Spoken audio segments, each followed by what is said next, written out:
পরে সে নিজে এসে আবার স্ট্যাটাস দিয়েছে যে আমি মরি না, ব্লক করতে বলেছি, যেটা বাংলাদেশের আইন, বাংলাদেশের সংবিধান এবং টিকটকের নিজস্ব কমিউনিটি স্ট্যান্ডার্ডের ভায়োলেশন। এবং তারা এটা রেসপন্ড করেছে এবং দ্রুত তারা এটা ব্লক করেছে। এই যে আপনারা জানেন যে অনেকেই বলেছে মরে গেছে, তাদের নাম ছবি সোশ্যাল মিডিয়াতে দিয়েছে, ফেসবুকে, টিকটকে, কিন্তু পরে দেখা গেল যে 2 দিন পরে সে নিজে এসে আবার স্ট্যাটাস দিয়েছে যে আমি মরি নাই, আমি বেঁচে আছি। সো এরকম কিন্তু অনেকগুলো আসতেছে, কিন্তু এর ফলে কি হচ্ছে, এটা কিন্তু একটা মানুষের মধ্যে একটা অস্থিরতা তৈরি করছে, এটা উস্কানি। এগুলো আমরা বলেছি আমাদের এই ছবিগুলো ছড়িয়ে দেওয়ার চেষ্টা করেছে।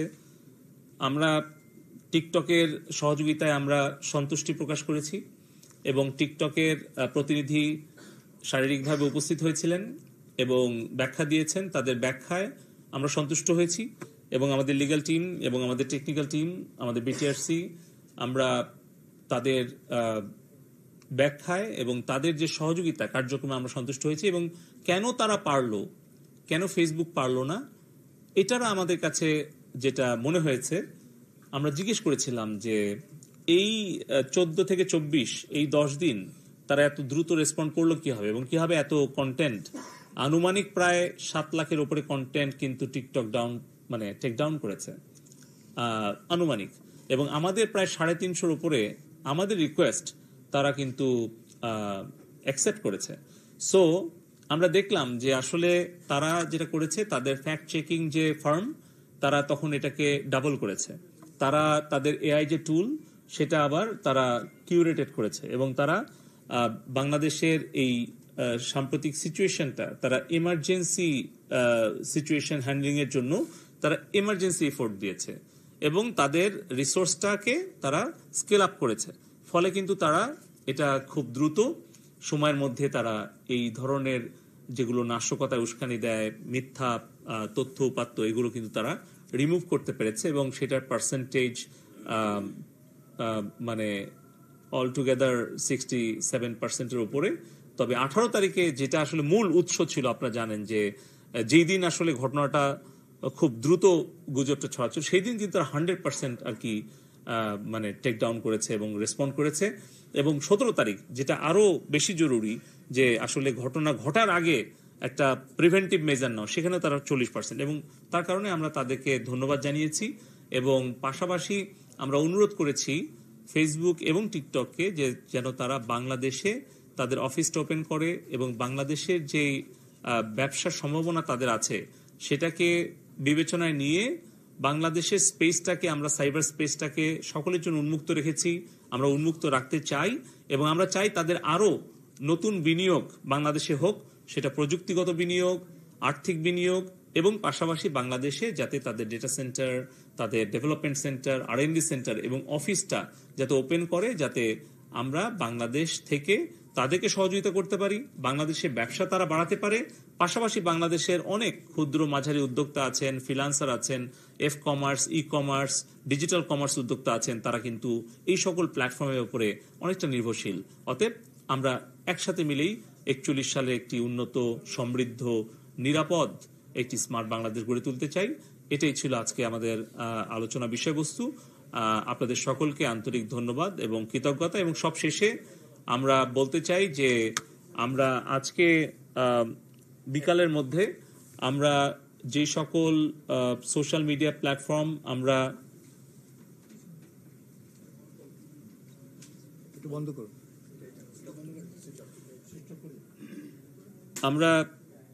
যে সকল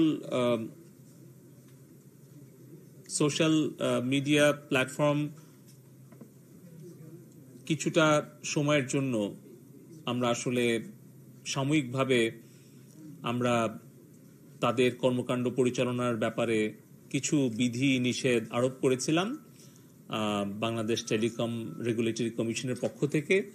আমরা সার্বিক বিবেচনা করে আমাদের ফ্রিল্যান্সার, ই কমার্স উদ্যোক্তা, আমাদের ব্যবসায়িক সম্প্রদায় এবং হয়তো স্কুল, কলেজ, শিক্ষা প্রতিষ্ঠান এগুলো এখন সাময়িকভাবে বন্ধ আছে, কিন্তু আমাদের ছাত্র ছাত্রী, শিক্ষক, গবেষক তারা বিভিন্ন প্ল্যাটফর্মে কিন্তু তারা শিক্ষা কার্যক্রম চালাতে চায়। সেক্ষেত্রেও কিন্তু ফেসবুক, টিকটক, ইউটিউব এই প্ল্যাটফর্মগুলো বেশ প্রয়োজনীয় প্ল্যাটফর্ম, এটা আমরা মনে করি। কিন্তু সাময়িকভাবে কিছু বিধিনিষেধ আমরা আরোপ করতে বাধ্য হয়েছিলাম। তবে আমি আনুষ্ঠানিকভাবে আজকে আপনাদেরকে জানাতে চাচ্ছি যে আজকে আমরা সেই বিধিনিষেধ আমরা প্রত্যাহার করে নিচ্ছি এবং বাংলাদেশে আমাদের সাইবার স্পেসে আমরা ফেসবুক, টিকটক এবং ইউটিউব এর কার্যক্রম পরিচালনা করতে আর কোনো আমরা বাধা রাখছি না। এটা সম্পূর্ণভাবে সবগুলো অ্যাপ্লিকেশন আমরা ওপেন করে দিচ্ছি। সবাইকে ধন্যবাদ। জয় বাংলা, জয় বাংলা। এটা আমরা এখনই এই প্রেস কনফারেন্স শেষে আমরা নির্দেশনা দিয়ে দিয়েছি বিটিআরসি কে। হয়তো কিছুটা সময় লাগবে, হয়তো 1 ঘন্টা বা 2 ঘন্টা সময় লাগবে।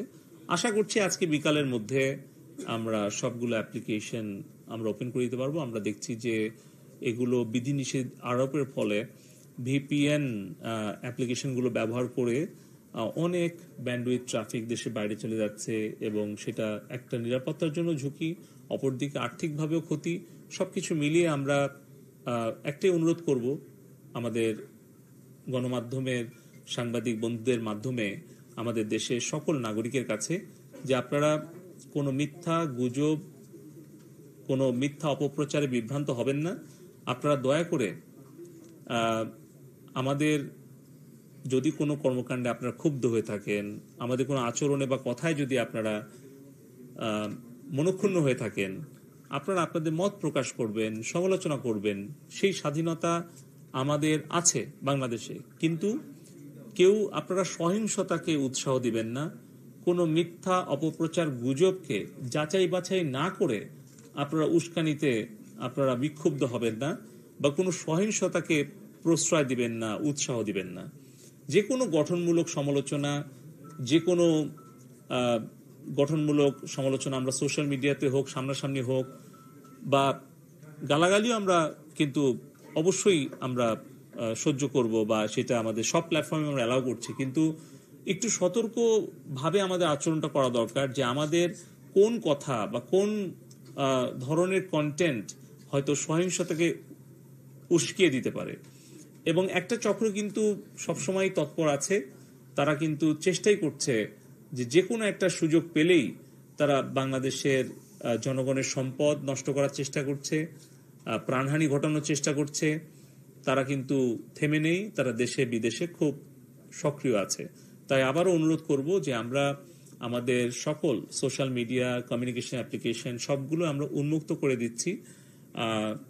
আমাদের ইন্টারনেটের সর্বোত্তম ব্যবহারটা আমরা যেন ইতিবাচক করি, কিন্তু ইন্টারনেটের সোশ্যাল মিডিয়ার কোনো নেতিবাচক ব্যবহার যেন আমরা না করি, এই অনুরোধটা সবার কাছে থাকলো।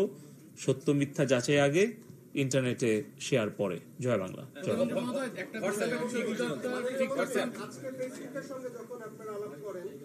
ফেসবুক কি আপনাদের কাছ থেকে কোনো গাইডলাইন চেয়েছে কিনা? বিশেষ করে আমরা বিটিআরসি থেকে আজ পর্যন্ত আপনার আমাদের স্বাধীনতা, আমাদের ধর্মীয় অনুভূতি, আমাদের সামাজিক প্রেক্ষাপট, আমাদের সংবিধান, এইগুলো নিয়ে আমরা কোনো গাইডলাইন, কোনো কমিউনিটি গাইডলাইন ফেসবুককে আমরা প্রোভাইড করেছি কিনা? আমরা আমাদের যে সংবিধান এবং আমাদের যে টেলিকম আইন এবং সাইবার সিকিউরিটি আইন এটা উল্লেখ করেছি এবং আমরা ফেসবুক, ইউটিউব, টিকটক 3টা প্রতিষ্ঠানকেই বলেছি যে তারা যেন স্থানীয়ভাবে তারা ফ্যাক্ট চেকার এবং তাদের লিগ্যাল অ্যাডভাইজার এবং লিগ্যাল টিমটা এমন কাউকে তারা মনোনীত করে যাদের আসলে বাংলাদেশের ইতিহাস, ঐতিহ্য, মূল্যবোধ, ধর্মীয় অনুভূতি এবং আইন সম্পর্কে পরিষ্কার ধারণা থাকে। কারণ আমরা নিজেরা কিন্তু তাদেরকে বলে দিতে পারি না যে কোন প্রতিষ্ঠানকে তারা নেবে, কিন্তু আমরা বলেছি যে এই বিষয়গুলো যেন তারা তাদের বিবেচনায় রাখে।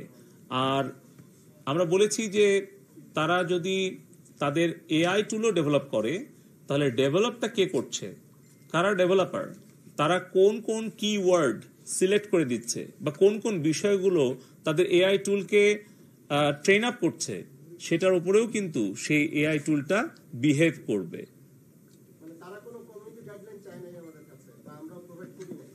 আমাদের কাছে আমাদের কাছে কমিউনিটি গাইডলাইন, তারা আজকের মিটিং এ এটা আলোচনা হয়েছিল। আমি আজকের মিটিংটা নিয়েই শুধু বলছি আরাফাত ভাই, আমি অন্যান্য বিষয় নিয়ে আর বলছি না। আমার একটা প্রশ্ন ছিল, সেটা হচ্ছে যে আজকে তো শুধু আপনি বলছিলেন যে টিকটকের প্রতিনিধি ছিলেন, ফেসবুকের বা ইউটিউবের কোনো প্রতিনিধি মানে ফেসবুকের তো হয়নি না, আমাদের ইউটিউবের কথা বলছেন না, তারা কি প্রতিশ্রুতি দিয়েছে? আমরা ফেসবুক শুনলাম, টিকটক শুনলাম, কিন্তু ইউটিউবের ব্যাপারে যদি একটু বলতেন। আমি ইউটিউবেই প্রথমে বলেছিলাম, তারা কি প্রতিশ্রুতি দিয়েছে, মানে তারা তারা তারা তাদের এই কন্টেন্ট, তারা যেই পার্সেন্টেজ কন্টেন্ট তারা টেক ডাউন করেছে সেটার ব্যাখ্যা দিয়েছে যে এগুলো তাদের কমিউনিটি স্ট্যান্ডার্ডের সাথে কমপ্লাই করে না, সেহেতু তারা এটা করেছে। আর কেন করতে পারেনি সেই ব্যাখ্যাটাও কয়েক পৃষ্ঠা ধরে তারা ব্যাখ্যাটা দিয়েছে লিখিতভাবে।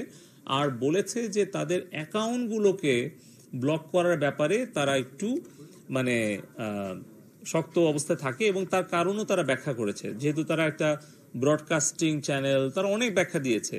মানে আপনাদের নিজস্ব ইউটিউব চ্যানেল আছে যারা মেইন স্ট্রিম মিডিয়া, সো বিভিন্ন কন্টেন্ট আছে। ওরা বেশি করে বলছে যে তারা বেশিরভাগ সময়ে তারা চায় যে কোনটা কোন বয়সের জন্য অ্যাপ্রোপ্রিয়েট আর কোনটা কি ধরনের কন্টেন্ট, এই ধরনের যদি কেউ ব্যানার বা কোনো ডিসক্লেইমার দিয়ে দেয় তখন তাদের পক্ষে আসলে তাদের রুলস অনুযায়ী ব্যবস্থা নেওয়া কঠিন হয়।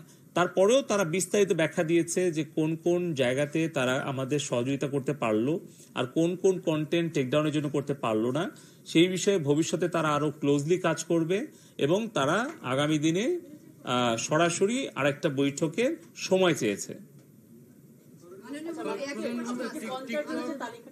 হ্যাঁ, হ্যাঁ, জি। তারা আসলে কিছু ব্যাপার আমাদের সাথে শেয়ার করেছে, আর কিছু ব্যাপার বলেছে যে তারা তাদের legal team, technical team, global team, law enforcing team, এগুলো ভিন্ন ভিন্ন ক্যাটাগরিতে কথা বলবে। যেরকম তারা বলছে যে যখন কোনো একটা কন্টেন্ট তাদের কমিউনিটি স্ট্যান্ডার্ড ভায়োলেট করে বা কোনো দেশের আইন ভঙ্গ করে, তখন সেটা টেক ডাউন করা তাদের জন্য সহজ। কিন্তু সেখানেও তারা কোনটা কোনটা করেনি সেটা আমরা কারণ সহ ব্যাখ্যা দিয়েছি। তারা বলেছে যে এটা আগামী দিন আরো সহযোগিতা করবে। কিন্তু কিছু ব্যক্তির ব্যাপারে যখন হয় তখন সেই বিষয়টা তারা বলছে যে ওই ব্যক্তির সামগ্রিক কর্মকাণ্ডের একটা মানে ভ্যালুয়েশন তারা করে, ইভ্যালুয়েশন করে। আর একটা হচ্ছে ওই ব্যক্তির পেজে বা অ্যাকাউন্টে কখন কোন কন্টেন্ট বা কোনো ভিডিও, কোনো ছবি, ইমেজ বা কোনো স্ট্যাটাস কোনটা আসলে কোনটাকে আঘাত করছে, সে অনুযায়ী তারা বেশি আগ্রহী ওই content wise, post wise action নিতে। হ্যাঁ, আমরা এটা প্রমাণ করতে পারছি এবং তার জন্য আমরা অনেকগুলো আমরা দিয়েছি। এবং তারা যদি কনভিক্টেড হয় তাহলে সেটা একভাবে তারা দেখে। তারা যদি ধরেন যে তাদের একটা কন্টেন্ট একটা দেশের বিরুদ্ধে গেল, একটা কন্টেন্ট আরেকটা ব্যক্তির বিরুদ্ধে গেল, একটা কন্টেন্ট হয়তো ওদের কমিউনিটি স্ট্যান্ডার্ড ভায়োলেট করলো, কিন্তু আরেকটা কন্টেন্ট হয়তো তারা বুস্ট করে তাদের বিজনেস প্ল্যাটফর্ম হিসেবে নিচ্ছে। সো এইভাবে কিন্তু তারা কিছু কিছু কৌশল নিয়েছে এই দেশ বিরোধী চক্রান্তকারীরা, সেটাও আজকে আমাদেরকে তারা ব্যাখ্যা দিয়েছে।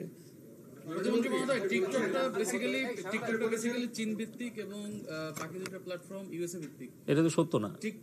টিকটক তো মানে টিকটক নামে কোনো প্ল্যাটফর্ম তো আমার জানা মতে মানে চীনে নাই, ওখানে ভিন্ন একটা নাম আছে।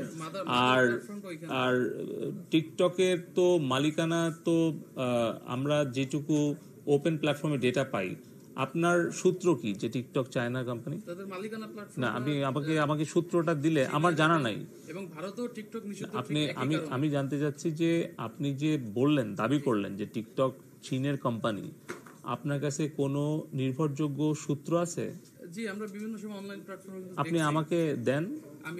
আপনি যদি নির্ভরযোগ্য সূত্র আমাকে না দেন তাহলে তো আমি এটা গ্রহণ করতে পারবো না। আচ্ছা, আমার প্রশ্নটা অন্য জায়গায়, মানে এই যে আমি জানি যে টিকটক চাইনিজ কোম্পানি না। এখন আপনি যদি জানেন যে টিকটক চাইনিজ কোম্পানি, তাহলে আমাকে একটা নির্ভরযোগ্য সূত্র এবং তথ্যপাত্র দিলে তখন আমরা টেলিকম ডিভিশন এটা মেনে নেব। কিন্তু আমাদের কাছে টিকটকের যিনি প্রতিনিধি এসেছিলেন, ওনাকে আমরা জিজ্ঞেস করেছিলাম যে আমরা বেশ কিছু মিডিয়াতে দেখছি আপনারা কি চাইনিজ কোম্পানি কিনা। উনি বলে গিয়েছেন যে ওনারা চাইনিজ কোম্পানি না, ওনাদের operation, management, data, everything separate করা, সেটা ইউএস, সিঙ্গাপুর, এইরকম জায়গা। আর ওনাদের কোম্পানি কোথায় রেজিস্টার্ড বা কোথায় ওনাদের ধরেন কোম্পানি রিটার্ন দেয়, এটা তো আসলে আমরা জিজ্ঞেস করতে পারি না। কিন্তু উনি দায়িত্ব নিয়ে বলে গেছেন যে টিকটক চাইনিজ কোম্পানি না। এখানে আমাদের লিগ্যাল অ্যাডভাইজার ছিলেন, লিগ্যাল কমিশনার ছিলেন, পরিচালক, ডিরেক্টর আছেন, ডিজি আছে, সচিব আছে, চেয়ারম্যান আছে, আমাদেরকে বলেছে। সো এই কারণে আমরা তাদের কাছ থেকে শুনেছি যে টিকটক চাইনিজ কোম্পানি না। আপনার কাছে যদি কোনো অথেন্টিক সোর্স থাকে যে টিকটক চাইনিজ কোম্পানি, আপনি দিলে আমরা আবার তাদের কাছে একটা ইমেল পাঠাবো। ফেসবুক ইউটিউব তো হচ্ছে আমেরিকার, এর তো কোনো দ্বিমত নাই, কিন্তু এটা আমি জানি না যে আমাকে আপনি অথেন্টিক সোর্সে না বললে আমরা তো এটা কোনো দেশের কোম্পানি কিনা, কোনো দেশের সাথে আমাদের বিশেষ কোনো সম্পর্ক নাই, কোনো দেশের সাথে আমাদের বিশেষ কোনো শত্রুতাও নাই।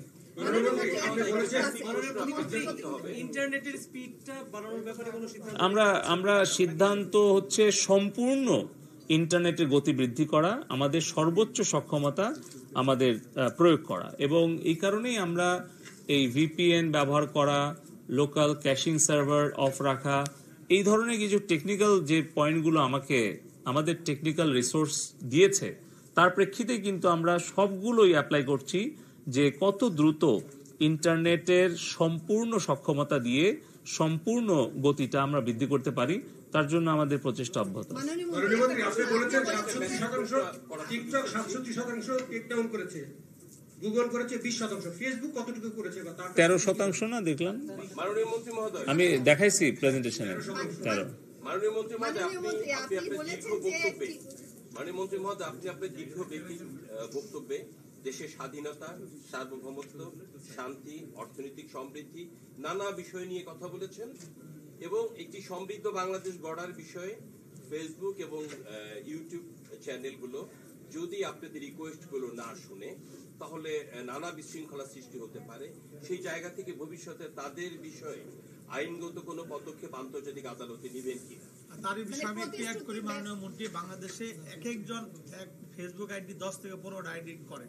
তো এই ক্ষেত্রে আপনারা ফেসবুককে কোনো নির্দেশনা দিবেন যে এনআইডি ছাড়া কোনো ব্যক্তি ফেসবুক অ্যাকাউন্ট করতে পারবে না? আমার অনুরোধ থাকবে আমাদের আরেকটা জিনিস বলছি যে পেজ করে অনেকে, যাদের কোনো টিন নাই, ট্রেড না থাকায় তারা যে কেউ পেজ করে বাংলাদেশে গুজব ছড়াচ্ছে। এ ব্যাপারে ফেসবুককে কোনো নির্দেশনা দিবেন কি? মাননীয় মন্ত্রী, আমি অ্যাড করতে চাই যে আজকে তারা যে প্রতিশ্রুতিগুলো দিয়েছে সেটা যদি বরখলাপ করে, তাহলে আপনারা কি অ্যাকশন নেবেন ভবিষ্যতে?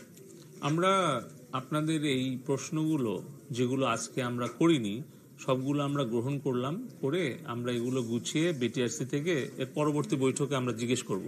তারপরে এগুলো জিজ্ঞেস করে যে উত্তর পাবো, পরবর্তী সংবাদ সম্মেলনে জানাবো।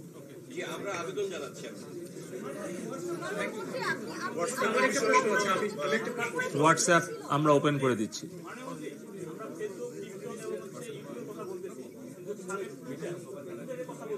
আমরা ওপেন করে দিচ্ছি।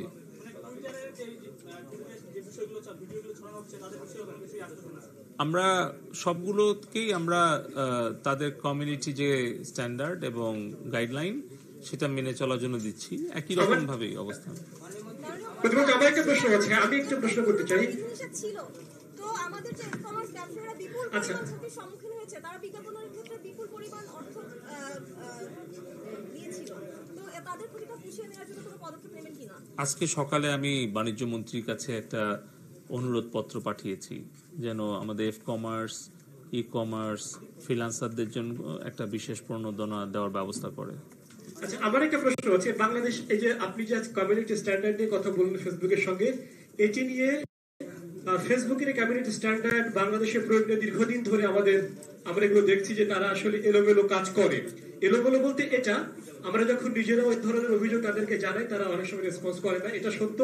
কিন্তু এটাও ঠিক যে আমরা যে কাজটা করেছি, মাথা ব্যথার জন্য আমরা পুরো মাথাটাই কেটে ফেলার একটা ব্যবস্থা করেছি। সেটা হচ্ছে যে আমরা আন্তর্জাতিক আদালতে যেতে পারতাম বলে একটা কথা বলেছেন, এবং আমরা জানি যে ফেসবুক বিভিন্ন সময় নানা দেশে দেশে বড় অঙ্কের তারা জরিমানা দেয় এবং এই ধরনের কর্মকাণ্ডের জন্য। আমরা কেন আন্তর্জাতিক আদালতে না গিয়ে আইনি পদক্ষেপ ফেসবুকটা চালু রেখে কেন আমরা পদক্ষেপ গুলোতে গেলাম না? এই ক্ষেত্রে আপনার জবাবটা কি?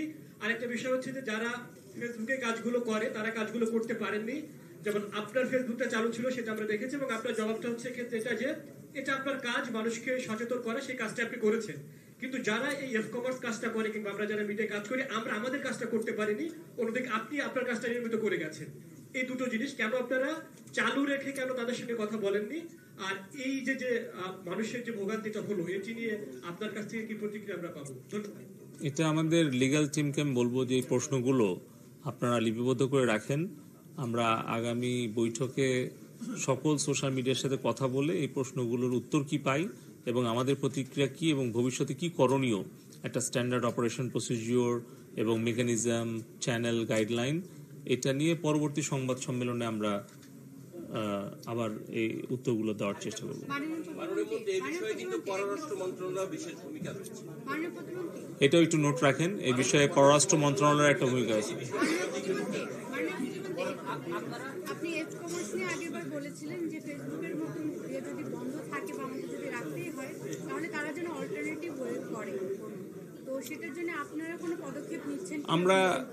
আমরা অল্প সময়ের মধ্যে e commerce association of Bangladesh এবং যারা ফ্রিল্যান্সার আছে তাদের সাথে আমরা বসবো, বেসিসের সাথে বসবো, তাদের কি কি পরামর্শ আছে, প্রস্তাব আছে, এগুলো আমরা আলোচনা করে তারপরে পরবর্তী আমাদের কি পদক্ষেপ নেওয়া দরকার হয় সেটা আমরা আবার আপনাদেরকে জানাবো। সবাইকে ধন্যবাদ। জয় বাংলা, জয় বাংলা।